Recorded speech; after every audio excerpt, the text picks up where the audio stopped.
Hello everyone, welcome back to the channel. हमने last video में principle 2 cover करा था, the cost of something is what you give up to get it. And आज हम start करेंगे principle 3 से, rational people think at the margin. तो rational people वो लोग होते हैं जो अपने सारे डिसीजंस लॉजिकली लेते हैं एंड वो अपने कोई भी एक्शन लेने से पहले जो मार्जिनल बेनिफिट है उसे मार्जिनल कॉस्ट से कंपेयर करते हैं। सो मार्जिनल मीन्स एडिशनल, मतलब एक्स्ट्रा। तो rational people think at the margin मतलब रैशनल पीपल कोई भी डिसीजन लेने से पहले जो नेक्स्ट स्टेप है उसके बारे में डिसीजन ले उसके बारे में सोचते हैं कि उस जो नेक्स्ट स्टेप मैं लेने वाला हूँ या फिर लेने वाली हूँ उसमें मुझे या तो क्या होगा, बेनिफिट होगा या फिर लॉस होगा। Rational people systematically and purposefully do the best they can do to achieve their objectives in the given available opportunity. And मैंने अभी आपको जस्ट बताया था कि जो रैशनल पीपल होते हैं वो हमेशा देखते हैं कि उस सेक्शन में उन्हें उनका जो मार्जिनल बेनिफिट ज़्यादा आ रहा है ना मार्जिनल कॉस्ट से तो तभी वो डिसीजन कंसिडर करते हैं। Rational individuals take action only when the marginal benefit is more than the marginal cost and here marginal means additional. एक बार इसे एग्जाम्पल से और अच्छे से क्लियर करते हैं। First example is, while sitting at the dinner table, the real question isn't whether you should fast or eat like a pig.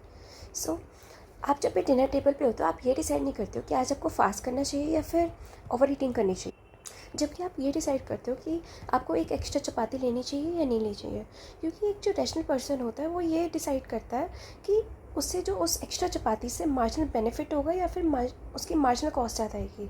Marginal benefit in the terms of extra satisfaction जो भी उसे एक one more bite से मिलेगी चपाती की, और marginal cost is in the terms of discomfort जो उसे ओवर ईटिंग की वजह से लगेगा।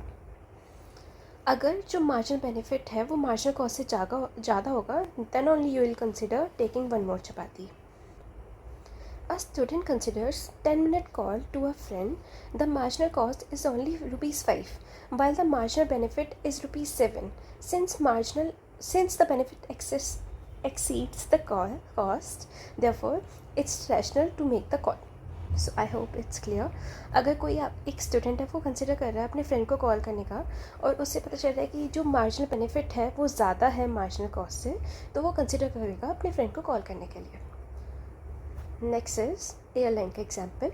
Suppose an airline is about to fly with some empty seats. तो जो उस एयरलाइन की मार्जिनल कॉस्ट है of adding one more passenger is very low, क्योंकि जो एयरलाइन है वो ऑलरेडी एक्सपेंडिचर कर चुकी है जो कि फ़िक्स है। ये एक्सपेंडिचर फ़िक्स होगा। फॉर एग्जांपल वो अपने पायलट्स के जो सैलरीज देगी या फिर एयरक्राफ्ट मेंटेनेंस हो गई और एयरपोर्ट की जो फ़ीस हो गई वो ऑलरेडी फ़िक्स है, तो ये तो एक्सपेंडिचर वो करेगी चाहे जो पैसेंजर वो फ्लाई करे या ना करे। तो एक्स्ट्रा कॉस्ट क्या आएगी?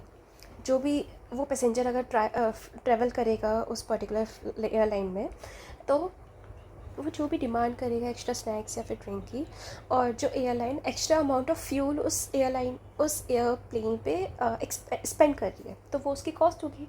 पर ये जो मार्जिनल कॉस्ट है वो बहुत कम है मार्जिनल बेनिफिट्स है, क्योंकि अगर ये जो पर्टिकुलर सीट है वो जो पर्टिकुलर टिकट है वो सेल हो जाती है तो कुछ ना कुछ तो वो रिकवर कर रहे हैं ना, जो एयरलाइन वाले हैं या फिर एयरपोर्ट वाले हैं वो कुछ ना कुछ तो रिकवर कर पा रहे हैं उस पर्टिकुलर सीट्स पे, उस पर्टिकुलर टिकट पे, चाहे वो कम प्राइस में ही टिकट्स क्यों ना सेल कर रहे हो। बिकॉज जो उनके मार्जिनल बेनिफिट है वो मार्जिनल कॉस्ट से ज़्यादा है, इसलिए एयरलाइन प्रेफर करती है कि वो अपनी एम्प्टी सीट्स जो है वो लोअर प्राइसेस पे भी सेल कर दे। Let's read the example. An airline often faces the decision of whether to sell a ticket for much less than regular prices when a flight has empty seats just before the departure. The marginal cost of adding one more passenger is very small, perhaps only the cost of in-flight flight, snacks and slight increase in the fuel usage. The marginal benefit, however, is the additional revenue from selling the seat. मतलब वो जो airline जितना भी additional revenue earn कर रही है instead of जो भी वो अपनी फ़्लाइट है वो एम्प्टी सीट्स के साथ डिपार्चर कराते हैं। Since marginal benefit is more than the marginal cost, it is rational for the airline to sell the seats rather than let it go empty flight. I hope ये वाला example clear होगा। Moving on to the next example, there is a classical question: why is water so cheap while diamonds are so expensive? See, water हमारी life के लिए necessary है, पर जो diamond है एज़ कम्पेयर टू वाटर हमारे लिए इतना इंपॉर्टेंट नहीं है। देखो, जो वाटर है वो ईज़िली अवेलेबल है, जिसकी वजह से उसकी जो टोटल यूटिलिटी है वो बहुत हाई है। एंड इसकी जो वाटर की जो मार्जिनल यूटिलिटी है, मतलब जो भी हमें एक एक्स्ट्रा 1 लीटर पे जो वैल्यू वाटर की मिलती है, वो एज़ कम्पेयर टू डायमंड बहुत कम है।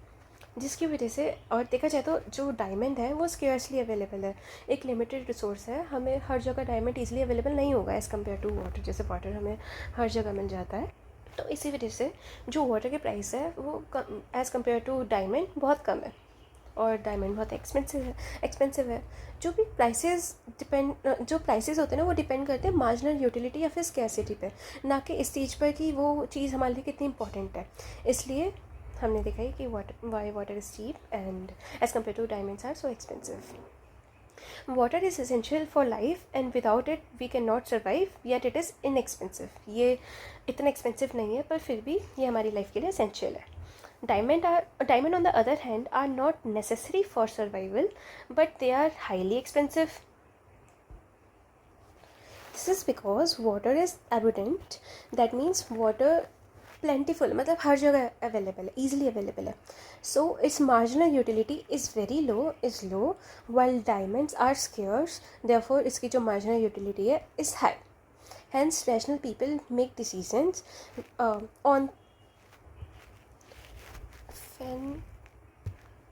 एक सेकेंड, when marginal utility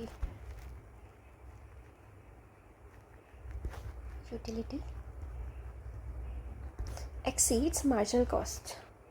तो जब मार्जिनल यूटिलिटी ज़्यादा होगी मार्जिनल कॉस्ट से, तभी एक रैशनल पीपल या फिर रैशनल जो पर्सन है वो डिसीजन लेता है। तो इसमें हमने कौन कौन से एग्जांपल डिस्कस करे। एक डिनर टेबल वाला एग्जांपल डिस्कस करा। एक हमने देखा कि एक स्टूडेंट अपने फ्रेंड को कॉल कब करेगा, जब मार्जिनल बेनिफिट मार्जिनल कॉस्ट से ज़्यादा होगी तभी। एयरलाइन वाला एग्जांपल देखा, और वाटर डायमंड पैराडॉक्स देखा। To conclude, rational people don't take decision in the form of black or white, but their decision usually involves shades of grey. That means जो rational people होते हैं वो just ऐसे decision नहीं लेते, एकदम से बोलते हैं yes हमें ये decision लेना है या फिर नहीं लेना, जबकि वो सोचते हैं कि इससे हमें क्या benefit होगा, इसकी क्या cost आएगी, तभी वो कोई particular decision लेते हैं. That's it for this principle.